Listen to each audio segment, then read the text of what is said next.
Hey guys! Before we jump into this episode, I have some exciting news for all of us.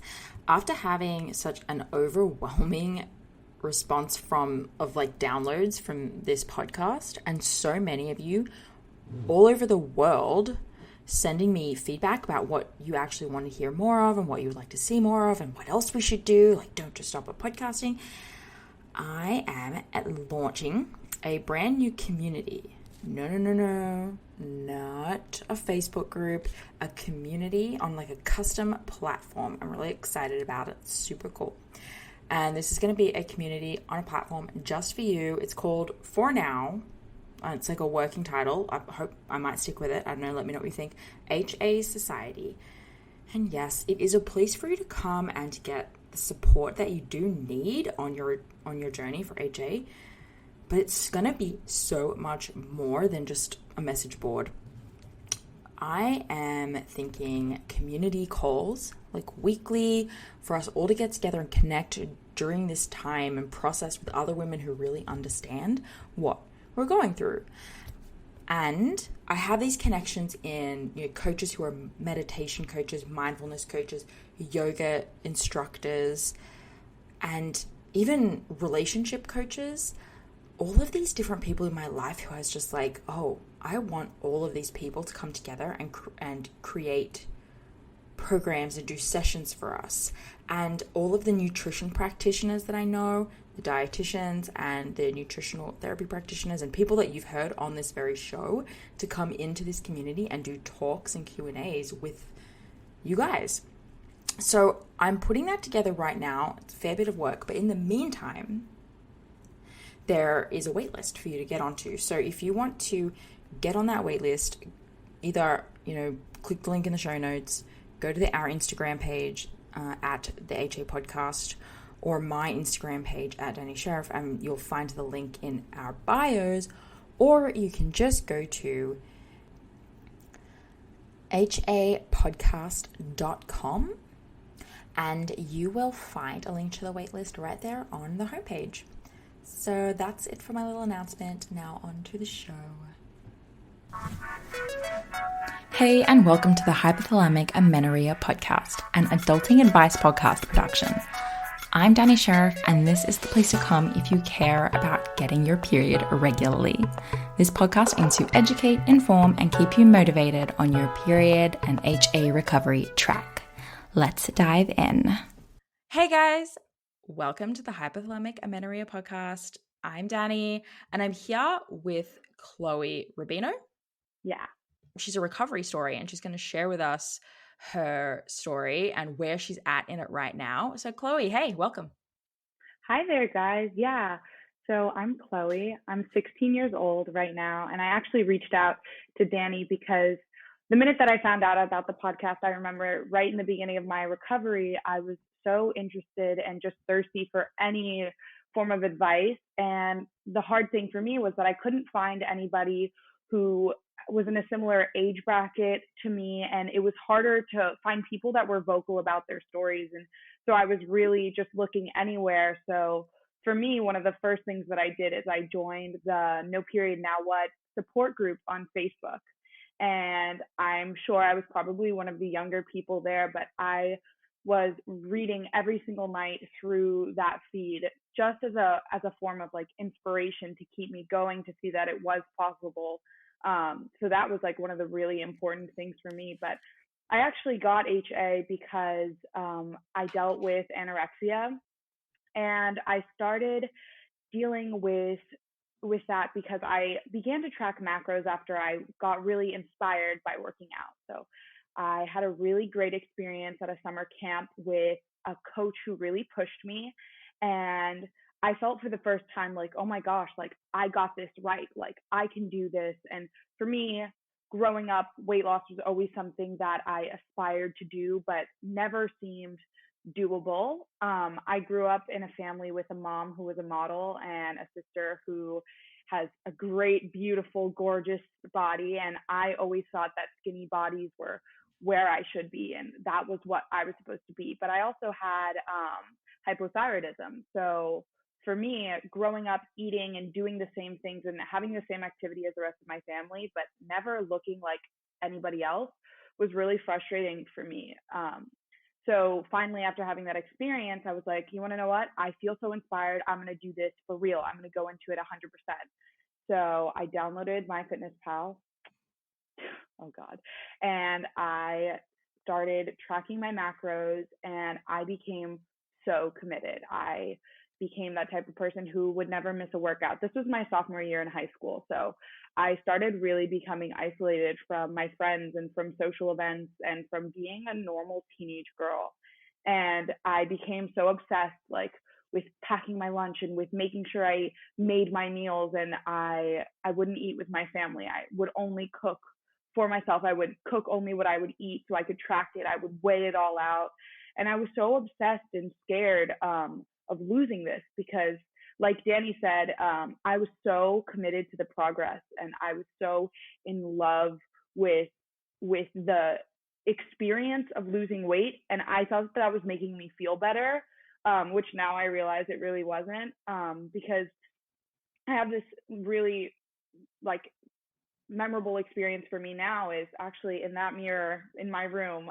I used to take progress pictures, like I'm sure a lot of us who dealt with Yeah. this did. And I woke up one morning and I took a progress picture. And at the time, I thought I looked so fat. I looked at my stomach in the mirror. I was like, oh my gosh. And this was like a peak time of eating disorder for me, because quarantine really allowed my eating disorder to thrive because I had all of this time to work out. I work at a gym, so I had access to a gym. So I was able to go in there every day and be there for 2 hours. And now that I had this availability to food, I was even more focused on keeping it away from me.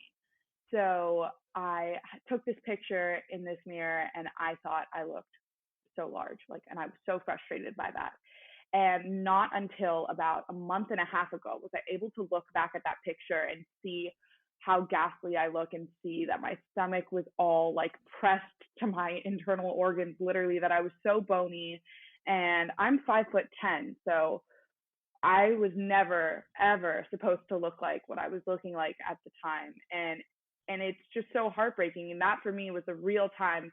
It was the real first time that I realized, like, oh my gosh, I have an eating disorder, because I was so in my head that I could never see what I really looked like. So I always thought I was bigger than I was, and I never believed that where I was or the person that I was good enough at the place that I was. I could never be happy with being here, you know? Wow. I'm so taken back by the fact that you're only 16 and have already been through a bunch of things that a lot of us only kind of figured out and started going through way later, way later. Yeah.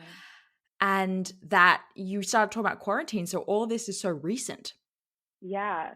So my recovery actually started in quarantine. So I would say the real time that I really started suffering from my eating disorder was in about August, right when school started. Um, and I had just, that was when the rules that I'm sure a lot of us know, really, I started putting them into effect. And that's when I really started to feel like the way that I was and the person that I was altered, like the way that I would go about my life. So when we started quarantine, um, one thing that it's no fault to anyone, because obviously, like, eating disorders are very secretive, and I think being in a bigger body for most of my life, um, societally, we're just taught to applaud those people. So everyone in my life pretty much applauded me, my family, everyone. And I'm sure they had their concern behind closed doors. Yeah. But to me, I was suddenly so lovable because I was so into fitness. I was so small. I was so doable. And everyone just applauded me as the scale went down. And so for me, I really attached my worth and everything to that. So it wasn't until quarantine when some of my family actually got to really see me the full day, not being in school for majority of my day, but they really got to watch me and see how I was changed from the person that they knew before I started school. So in the beginning of quarantine, I went about a month really allowing ED to thrive and really letting it thrive in secret. And then at one point, my parents, or my dad rather, he noticed me, and we were having a family meal, and my sisters had made sushi, and I couldn't eat the rice. Like, I just had this so much fear, and now I speak on this, and I'm like, oh my gosh, I feel so sad for her, for that poor person. But in the moment, I could not. It was so scary. I felt like everyone was looking at me, and that moment was the first moment that my dad was like, oh my gosh, something's really wrong here. Like we missed this, you know? And right then everyone came onto my team. So immediately that was very overwhelming, because I was like, why do you all suddenly care? Like, especially when you're struggling with something like that, it's like, no, just let me be. I've got my routine, I've got my shtick, let me do it. But suddenly everyone wanted to be involved. So that was really scary for me. But they really pushed me to start working with a therapist and start working with a dietitian, which, having those two assets have been 100% the thing that has really kept me going in my recovery. So in April, on April 28th exactly, I had a conversation with my parents, and my dad sat at the table with me. He's like, I need you to just gain 5 pounds. Like, he had talked to my dietitian and my therapist, and that was the goal for me, just be able to gain 5 pounds, because I was at that point, like, at a weight where I knew that I was too small, and I didn't feel it. Like, I would look in the mirror and I didn't feel it, but something in me knew. So like, when they would ask me how much I weighed, I would always bump it 5 pounds more, because I was like, I didn't want them to like really realize that there was something wrong. So that was definitely a big part of the secrecy. So I they finally were like, okay, you need to gain 5 pounds. And I really resisted, but I was like, I was struggling with so much depression and mental health issues at that time, and my anxiety was at a full time, really just going. So I was like, okay, like, I just don't want to feel this way anymore, and that's when I started all in. So No Period Now What by Nicole Rinaldi really changed everything for me, because HA is so not talked about. So I really just I had nowhere to go until I found out that this was what I was struggling with. Yeah. I have so many questions for you. Of course, yeah. Where do I begin? So, what grade at school are you in? I'm a sophomore in high school, but so now it's What does that July. even So mean? I've never been through the US school system. I hear these things. oh I've only heard, like, to me, it's all in movies, right? I'm a yeah, I'm sophomore, sure. I'm a freshman. I'm just like, I don't know what that means. Yeah. Is that like So the middle year of like pretty much, yeah. It's kind of like the middle year of high school. So you have freshman, sophomore, junior, senior. So there's 4 years. Um, Okay, so you and have like 3 so years left? no, I have two now, because 2 I've years. completed my sophomore year, because it's Okay. it's summer, Because it's so it's in things the all middle yeah. of the year that it ends and finishes. Yeah, Yeah, that's so weird. exactly. Where I'm from, school starts in February. And That's you so just weird. you just go from high school is just year 7 to 12. There's no like fancy names. Wow. Yeah. So technically, I would like when I was really dealing with this was in 10th grade, and I'm going into Okay. 11th grade now. Yeah. Okay, so you're still like in high school. I Yeah. want to know what some of the challenge, because a lot of the women on this show aren't going to be able to speak to these challenges Yeah. like you are right now. What the hell is high school like right now? Because I haven't been there for 10 years. Yeah. And what are like any concerns, thoughts, or stresses that you have that might be different to people who are going through HA that aren't in high school? So as in, like, what about being in high school could potentially make this harder or easier? I don't know. And Yeah. yeah, like high school, HA, body image, girls, like, talk to me about this. Yeah. So I went to an art school. So every single day, well, 3 times a week rather, we would all strip down into leotards and tights. And freshman year, being in a bigger body before trying ever to lose weight, that was really stressful for me, because I was probably one of the bigger girls in my class. Um, and so that always made me uncomfortable. And definitely there was stress, because our dance teachers were all professional dancers and not used to teaching people of bigger sizes than just a ballerina body type, because they were very classically trained. So there was always comments when we'd come back from summer about our bellies and that we need to start working out and that this is not what dancers look like. So that was always something like on top of what I felt on the inside and the normal societal pressures. Now suddenly our teachers telling us like you are not good at your craft unless you look like this and you just have to conform.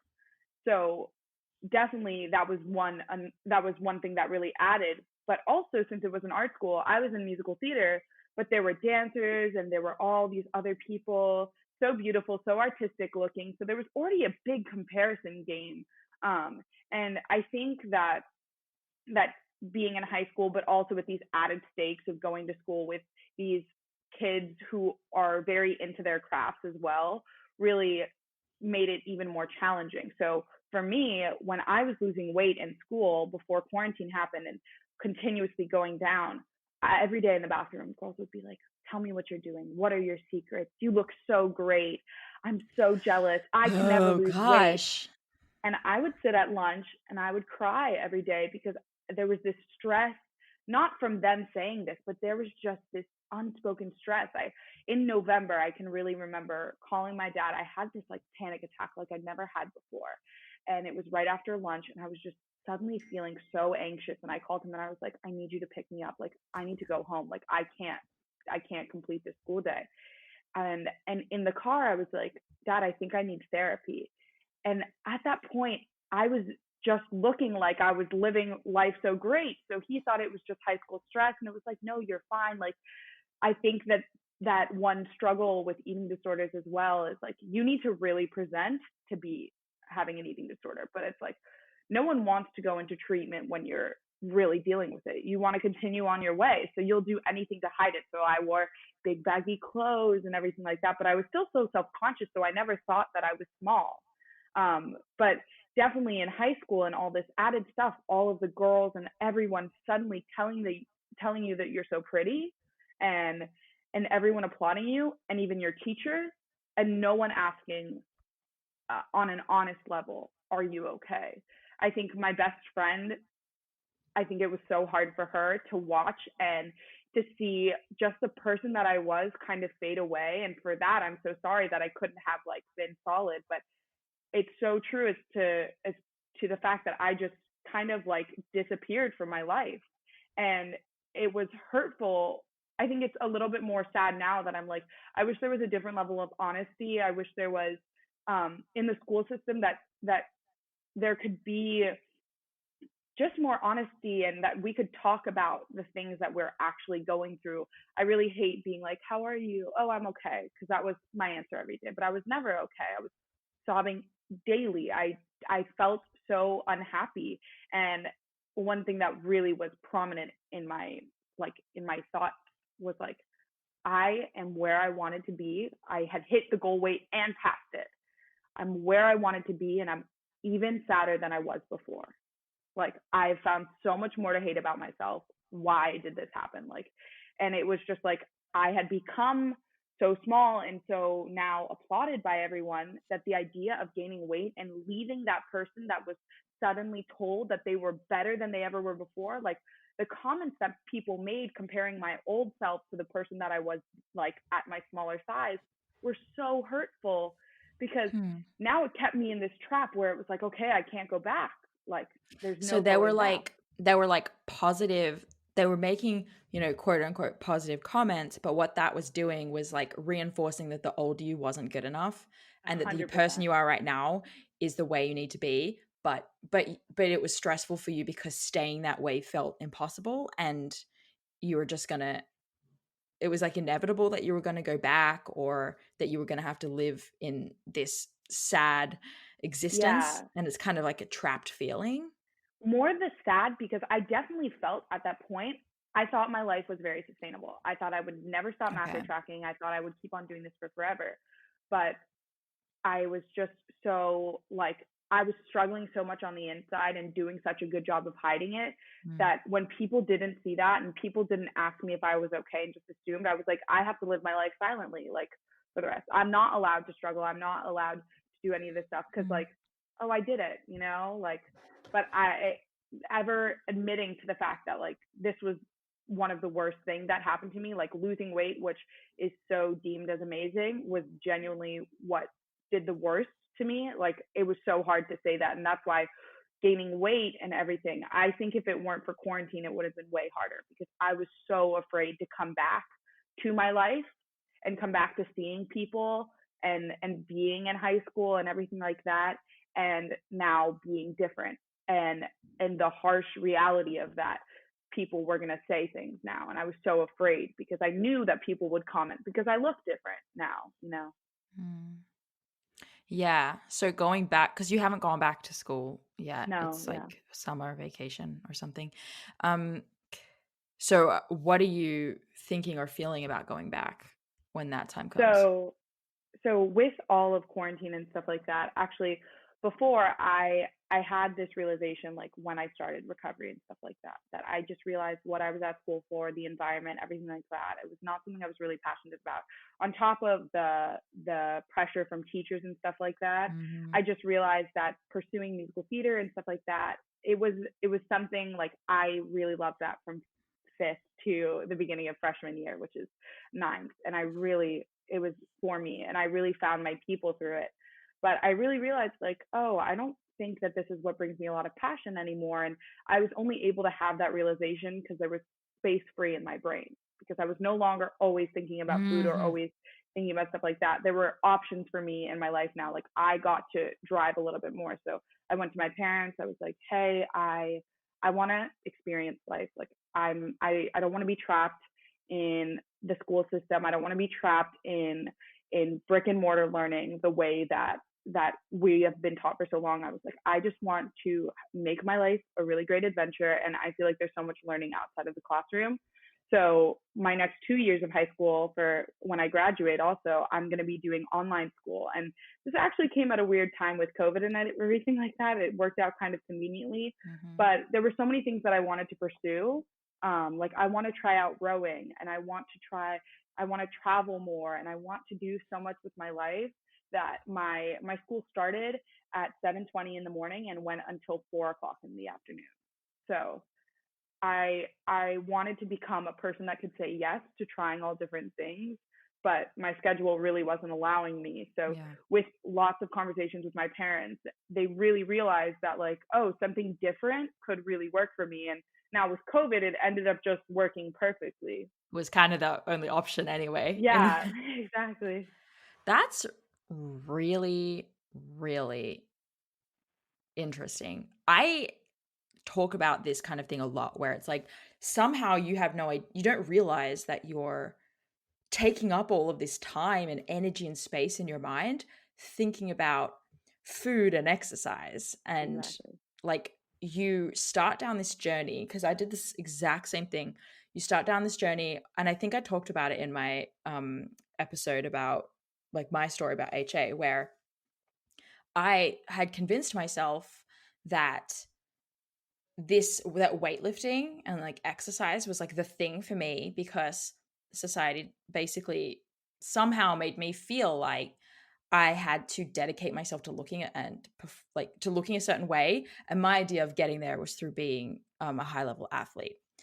And then when I started going down this route of, oh, shivers, I need my period, how do I get that back, and being faced with this concept of, well, you could just stop weightlifting and change your life. And I really, really thought, but this is who I am, and like this is how I'm accepted. And if I go and if I stop doing it, what else am I gonna do? Yeah. And it took a little while to realize, oh, I'm actually really into a lot of different stuff, and I actually have a bunch of passions, and they're not just things that were like for childhood Dani. They're they're things for me now, and they might like it's so wild. You don't realize how you're suppressing things that you might be passionate about or interested in because you think you're not allowed to, because you're confined to like tracking your food or whatever it is that's taking up so much space for you. Yeah, So, that was so me as well. I really was, I thought, I can remember all the conversations. I was like, I don't understand how I never did this before. This is the rest of my Mm. life. Like, I cannot imagine going. And I remember all the conversations about like how this was going to be for the rest of my life. And I just thought it was who I was. Like, I really, truly believed it. And escaping that was so challenging. And I think I'm definitely doing what you said, which is finding the new things that I'm passionate about. So whether it's drawing or baking, like in a uninhibited way, not worrying as much about what's in what you bake, not worrying as much. Like, something for me that I think my eating disorder really stemmed from was this need for control in my life. Um, because there was so much, I was so aware that there was so much I couldn't control. So whatever I could, hands on, I'm driving this, like I just needed to control it.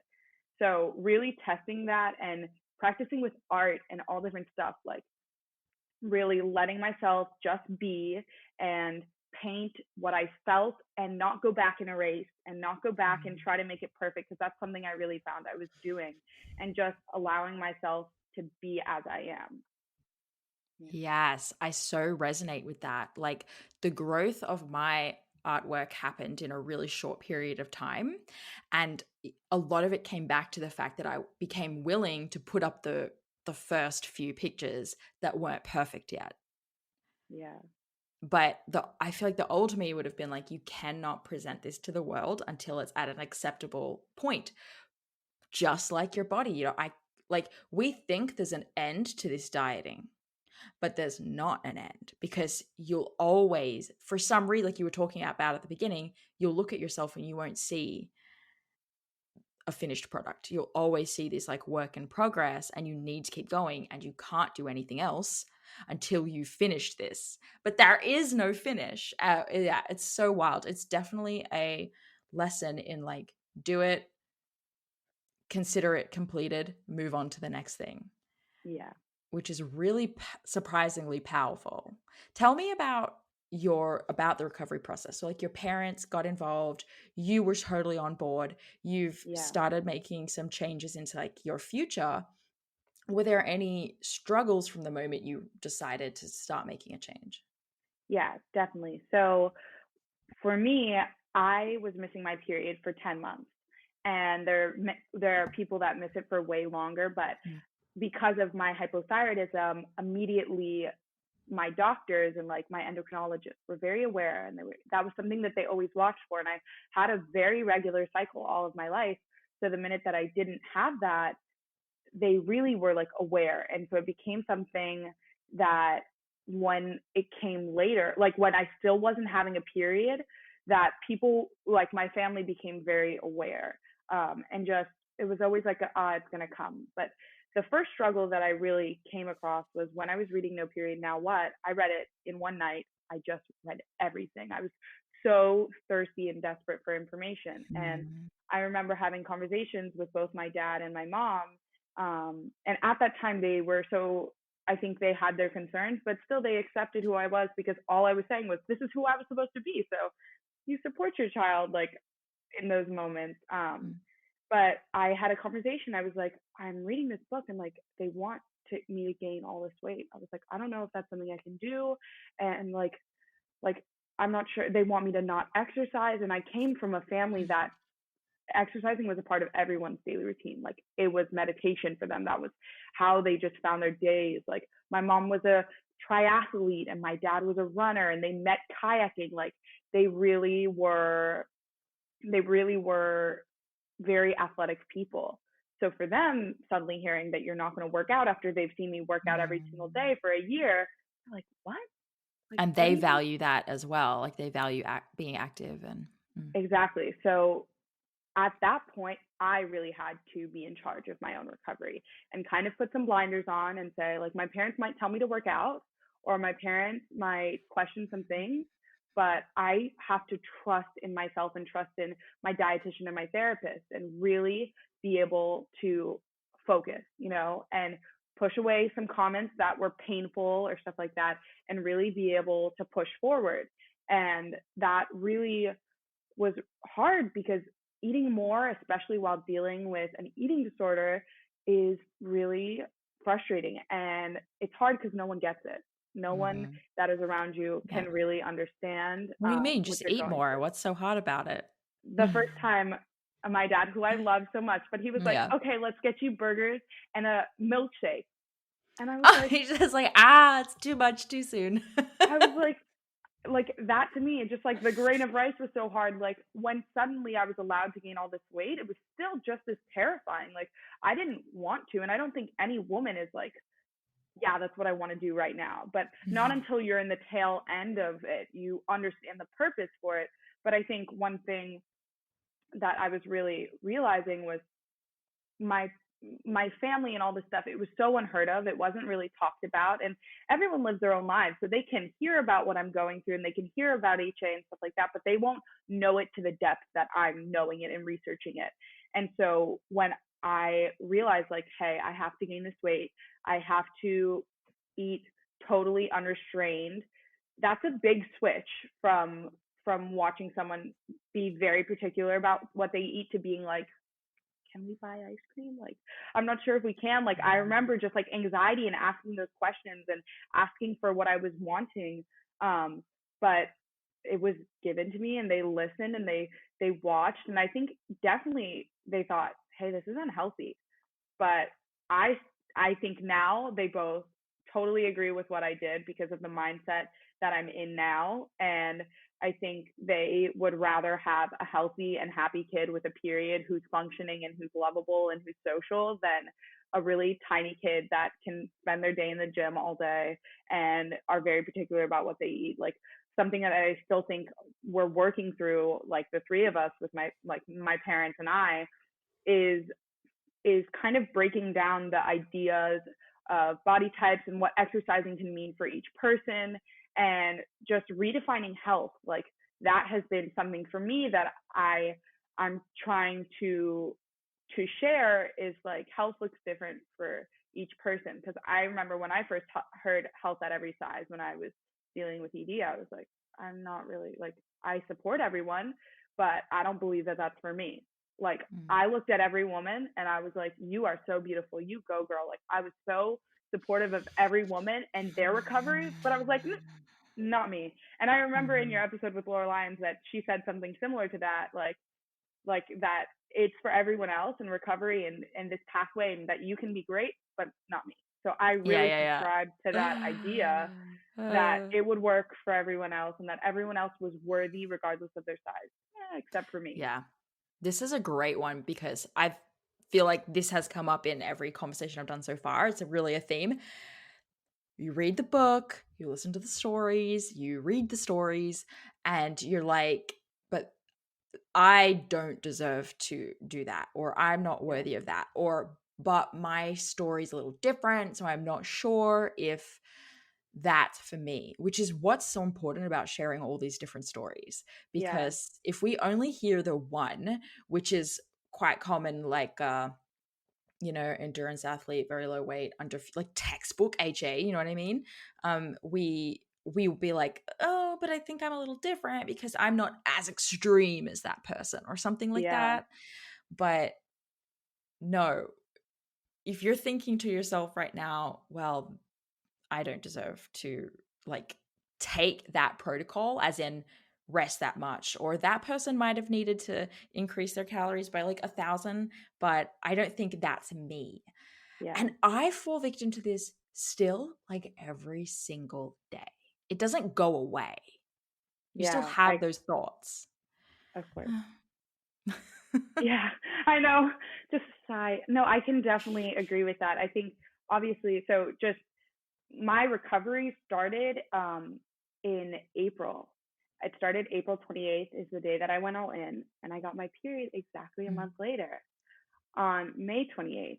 So for me, it felt like the longest period of time in my life, but it was so worth it. And there were so many tears and so much of all of that. But there is still that like looming, am I doing the right thing? Because after I got my first period, I didn't get another period until 57 days later. Do you know So why? Like, did you change anything? Did you kind of go back in the other direction after you got that one for that first period? yeah, so I would say that I worked out about a total of 7 times for about 20 minutes each. And these were very different than my other workouts. My other workouts were very cardio, weights. And Mm. I was, if I can give one piece of advice, take off the activity tracker on your Apple Watch. Stop listening to the calorie burn on your Apple Watch or your Fitbit. Stop listening to total daily expenditure. I was like obsessed with those calculators. I was like, oh, I'll put in my numbers and that's how much I'm allowed to eat. And I would do mental math in every meal. I was crazy about that. Mm. So there was definitely like a point in those 57 days where it's like I feel like I've reached kind of around my set point weight. This is kind of what I looked like before. Like I don't think that there's like more weight for me to gain. And it came to a point where I just had to be like, you want to know what? Like I'm going to listen to my body. I'm going to honor what my body wants. And one thing for me that I've just more recently started doing with the help of my therapist and dietitian is listening to what comes first, because my ED voice will hop right back on whatever I think. So if I think, I'm hungry, I'll be like, well, no, you're not hungry. You just ate this, all this. Mm. So I just had to start like really going with what came first, you know? And I think that was something I wish I did more previously, because I used to work out even if I didn't feel good. It was just like I would be like, oh, I don't really feel good, but I need to work out. I'll lose my progress, blah, blah, blah, blah, blah. So now I kind of really am honoring that first instinct and trusting what came first, because that's what my body wanted for me. And it's really hard. And I think that I would totally be lying if I said that it isn't uncomfortable at some times, that it doesn't always feel great, that you don't always feel proud of yourself, that it can feel really, really lonely. And Mm. I think something that's important is to think back to that moment when it first switched for you, and like why are you pursuing this? Like why was this so important to you? And for me it was like I'm 16, so it's not like I was thinking about kids or stuff like that, but I was like, if I don't have a period, there's something wrong. Like I had a regular, very healthy, never missed a cycle since I was like 11. So I was like, there is something wrong, and I have to be aware of that. Like I felt it in so many other ways. My hair fell out. My nails were so brittle. I had awful mood swings. I never felt energized. But I chose not to listen to them, and until I was like remembering why I was starting, and remembering from the moment like why I wanted to go all in, and like why it was so important to me. It was tied so much with wanting to just be myself, and like wherever that was supposed to be, but to let my body lead me there, and to take off that grip and to take off that control and really let go and just allow my body to be without me being on top of it, you know? Yeah. Yeah. That's just crazy. It's crazy to me how you had this innate understanding that like this isn't right, because a lot of people don't have that experience. They completely ignore it, and their lack of understanding like the role of a period inside of your body, other than just allowing you to have kids, a lot of people think that it's this like optional extra that doesn't have any other health consequences if it's missing. It just means maybe you can't get pregnant. A lot of Yeah. people just think that, but you obviously had this maybe even, yeah, just instinctual feeling that like this isn't right. Yeah, I definitely felt that. Like, I totally denied the fact that I was dealing with an eating disorder, just because I was like, oh, like on the surface, I was like, oh, that's not me. I'm just really healthy. But on the inside, I was always like, and I remember really having that realization. It was a sob fest for me. I was like, oh my gosh, this is what I'm dealing with. How did I let myself get here? But it's like Mm. on your core, something feels wrong about what you're doing. So on my core, I was like, like in conjunction with everything else that was going on in my life, I was like, this feels not very right. And also the help of the doctors for me, like my endocrinologists, people that were very aware of what that meant, because I wouldn't have known that much about osteoporosis or the side effects if I wasn't having a period. But I can say that like I'm still growing, so that was another really important factor. Is Mhm. right after I started eating more and getting my period, my hair started growing and filling out. My nails got really strong, and I got taller. Like, I'm already tall, but like I felt like I was getting taller. I was What? growing. Yeah, like, Uh, and I just was, I felt the voice, like, it started to quiet down a little bit, and just feeling like you're an actual person inside of the fitness machine that you thought you were, that person starts to grow, and it happens slowly, and you just have to be really patient with yourself. Like, push yourself in a sense of follow recovery, stay on that path, really try not to relapse, but be patient, understand that it's hard, and and give yourself that sympathy, because I think if you are sitting and telling yourself like, oh, like, I hate doing this, I hate gaining weight, I'm not worthy, or stuff like that, like, those conversations will happen, but being almost your own therapist and like thinking about like the reasonable side of that, that was something that was a big project for me that my therapist and dietitian gave me. Is like, write down the thought, and like think about like what someone who loves you would say, or think about like what the nicer side of that would be. So like, if I were to think like, no one will love me if I'm fat, they'll be like, the people who really love me will care about me regardless of my size. They'll just want me, you know? So I mhm. think really starting to learn to combat those voices and remember why you started, and remember the pain that all of it caused you, like, and that you don't want to go back. Because that for me has been a big thing. It's like, regardless of like if I might not always be confident in my size, I'm like, losing weight was not the fix for this. Like, that was internal, but I went to it in an external sense. I was unhappy with who I was. So I thought, you want to know what? I've always wanted to lose weight. Let's go there. But once I Mhm. realized, like, it was just making my problems bigger, because now there was like less of me to deal with it, and like less brain space to deal with it, less care for myself. Like, it was so dark that now I can really see all of that. Yeah. Yeah. So very wise. And I just like also wanted to touch on the how you were still growing and you did experience sort of like a quick spurt once you increase your calories. Yeah, women don't reach their peak bone mass until I believe late 20s, early 30s. And so the amount of which you're still growing to be for a teenager to be restricting their calories so much is, potentially an even deeper calorie deficit than it could be for a grown woman because there are so many more processes still underway.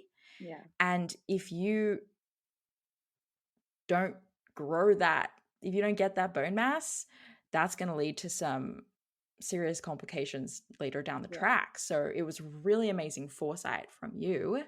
And I do hope that there are other girls that are having those perspectives and that are having parents that are looking out for them in the way that they were Yeah. for you. Is there any advice or anything that you want to give to people who just like are teenagers or are around teenagers, have teenagers? Like, what conversations or things should we be looking out for people like you? Yeah, I think one thing that's super important, like for parents and stuff like that, is is understanding that your kid just kind of needs your support there always, whether it's spoken or not. Kids need support definitely in all different ways. But I think something that was really crucial to my recovery was having cheerleaders on my team, and and if I was having a hard day, if I was having a hard time having a meal or something like that, or if I was having anxiety or something like that, my parents coming and sitting with me and just learning that like it might not be what they understand, it might not be something that they experience, but it was so real for me. And I think believing your kids when they tell you what's wrong, that is a different level of acceptance. Like, I didn't need my parents to tell me it was going to be okay, because something in me, I was like, I know in 5 years, like, I will be fine. Like, I know that Mm. what is currently happening and feels so like crazy in my life will, like, that life will continue. Like, I know that. But in this moment, I just need to feel valid. If I tell you that my life sucks, I want you to say, yeah, I can Mm. see how you feel that way. Like, but I love you and I want to ride this roller coaster with you. And just instead of expecting what your kids should be, allowing them to be, and really just allowing them to be whoever they are, whatever they want to be, and being supportive, and and I think obviously in a way that doesn't let them go do crazy stuff, but letting, like, I think for me something that has been really crucial is just a level of acceptance for my parents with everything that I do. Like, whether it was coming out to my parents or having those conversations, there was always an openness about everything. And it was always okay to ask questions, and it was always okay to come to them, because I feel now that there is nothing that I need to do to escape from my parents. Like, if I needed anything, if I needed to have a conversation, if I wanted to go do something or anything like that, the communication that I feel with them is, I don't feel judged. I don't feel like berated by them. I feel a level of trust between us. And so I think just trusting that your kid is so aware of their situation, and Mm. like I have always been very aware of what's going on in my life and like what I'm struggling with. So being supportive instead of being like a fixer always, I think, is something important. That's something like that I had to tell my parents. I was like, I don't want you to fix me.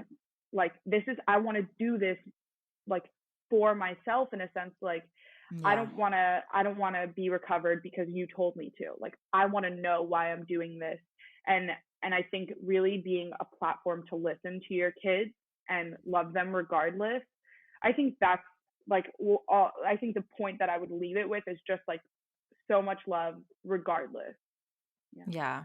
And definitely, I'm getting a lot of like, and I feel this from you and so many 16-year-olds too. They're like, I'm actually pretty freaking smart, okay? And I know that I'm your kid, but I'm now transitioning into adulthood, and I'm just gonna like need you to support me while I figure stuff out for myself now. And Exactly. that's awesome. Which, okay, brings me to my final question. And it's not actually HA related. And we're gonna go off on a different outro question. Yeah. But first of all, what state do you live in?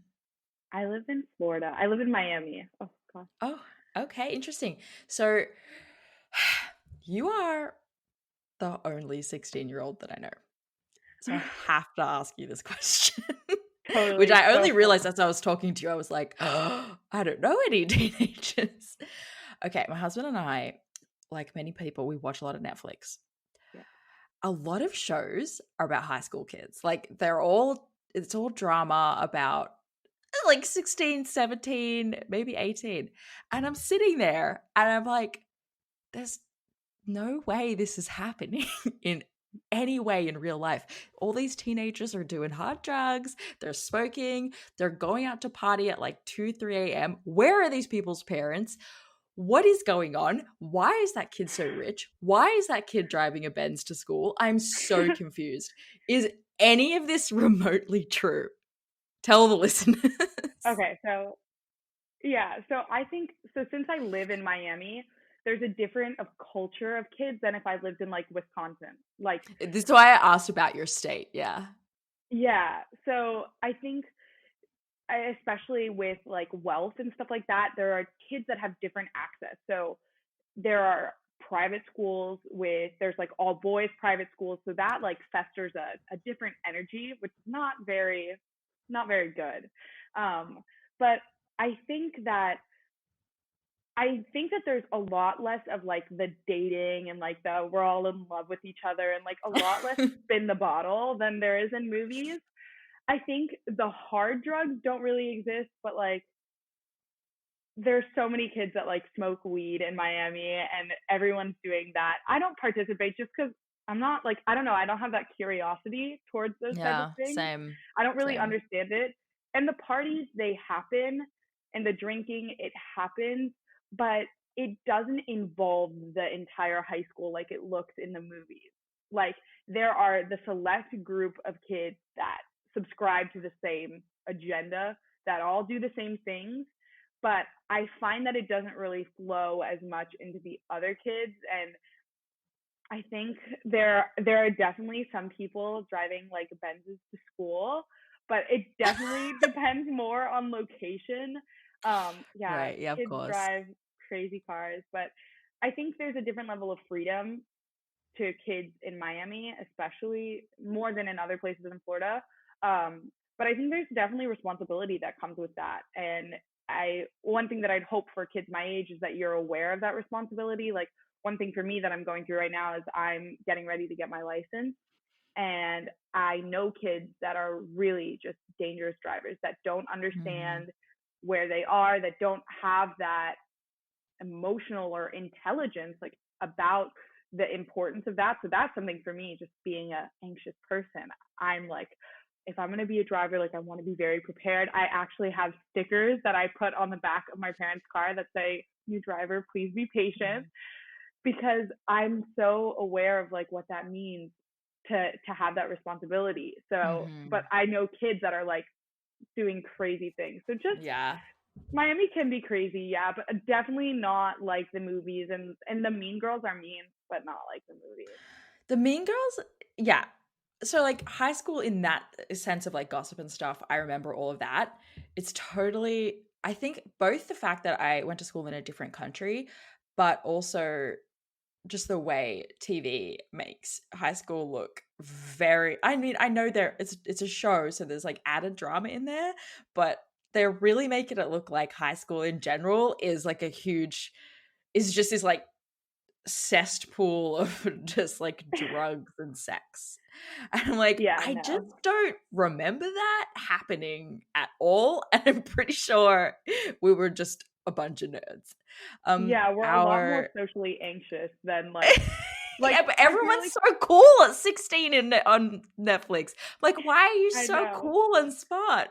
No one has that cred that they have in the movies. Like no one like walks around and like sits by the lockers. Like everyone is self-conscious and aware and stuff like that. No one is as thinks they're as Oh cool. my And like god. the few people that do, they don't get the hype that the people in the movies do. Like the people that Yeah. think they're so cool are the not cool people, Everyone's because standing around being like, you're not everyone's that like, cool. what's happening? Like I find the US school experience very fascinating. I'm kind of excited to have a child and like be a parent, like kind of watching.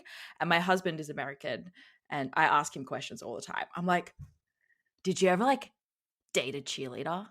Or so like what's a pep rally? And I just like I love just hearing about all of this ridiculousness that is American high school. yeah. This is just so funny. And when you were talking about like you put stickers on your car, so where I'm from, that's the rules. So when you first get, you can't get a license till you're a certain age over 16, and you have to put these big yellow plate with a big L on it, and you have to put that on the back of your car for however long it takes for you to get your permit to drive alone. So you have to have this L in your car. You have to have a teacher with you, and you have to have 160 hours, I believe it is, of practice time like logged. Then you Wow. can get your provisional license, which is a big P that goes on the back of your car in red. And so everyone knows that you're in your first year of driving. So like proceed with caution near this person. And then in the second year, you can get your green provisional, which is a big green P. And you have to have big green P on the back of your car for 2 years. So people know you're within your first 3 years of road of experience driving, which is so That's super insane. crazy. And every time you want to get the next level, you have to pass a test. So you can't just get it based on like how long you've done it. You have to go back in for a test, like the DMV. It's so wild. And the thing that's so fun about it is men can tell if a girly looking car has like a P plate on it, they always look in the car because they know there's going to be like a young girl driving the car. Oh my So gosh. that's just I just wanted to share that for all of the listeners who don't know what happens in other countries. That's It's just crazy. funny. Oh, here it's way too easy. I really think. It's I mean, so we take easy. our permit.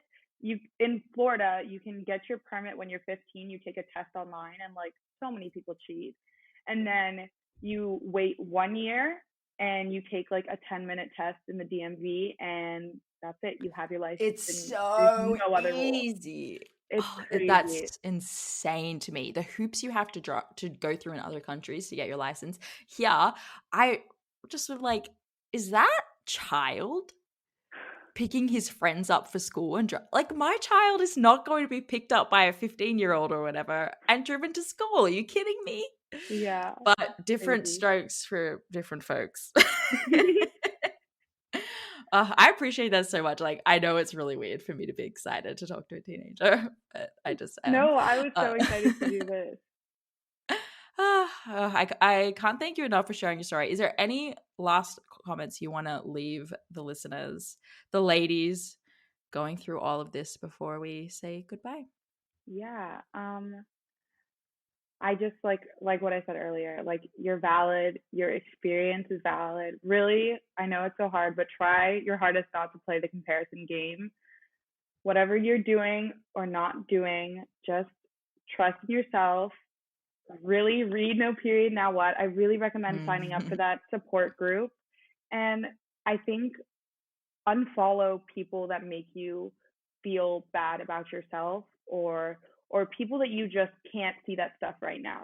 I've unfollowed every single person that I would watch to find out my workout for the day, or like people posing in their bikinis or stuff like that. Just really follow some body acceptance pages, and write some reminders for yourself to find. On the back of my phone I wrote, "You got it." Like, just constantly remind yourself of what you're doing and why you're doing it, and just trust in the process. Like, I know it can be really hard and long and just seem unknown, but I think, like, write a message for yourself of when you will get your period, and then when you've gotten your period, write a message back to that self. Just it gives you something to look forward to, and you will get to that point, and just keep on trusting along. It does happen, and I believe in you, and I'm Oh, excited for that's you. such great tangible advice, tactical stuff. I appreciate it so much. Thank you, Chloe.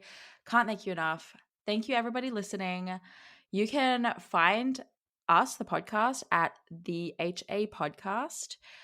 Chloe, did you want to plug yourself, or were you just happy to? Sure. You can follow me on Instagram if you want. It's just at Chloe Rubino. Yeah. Yeah, it's like as another person who's not going to make you feel bad about yourself. Yeah, if That's you what have we any want. questions, or if you are around my age, or even if you're not and you just want to talk or anything like that about your experience, I'd love to listen or to help you in any way that I can. Yeah. I love it. Thank you so much, guys. All right, everyone, have a great day. Thank you so much for listening today, guys. Please subscribe to the podcast, and if you could head to iTunes specifically and leave a rating or review, that would help so much, because it makes it easier for other people with HA who are Googling around to find the podcast really easily. So if you do that, you're doing a service to all of the women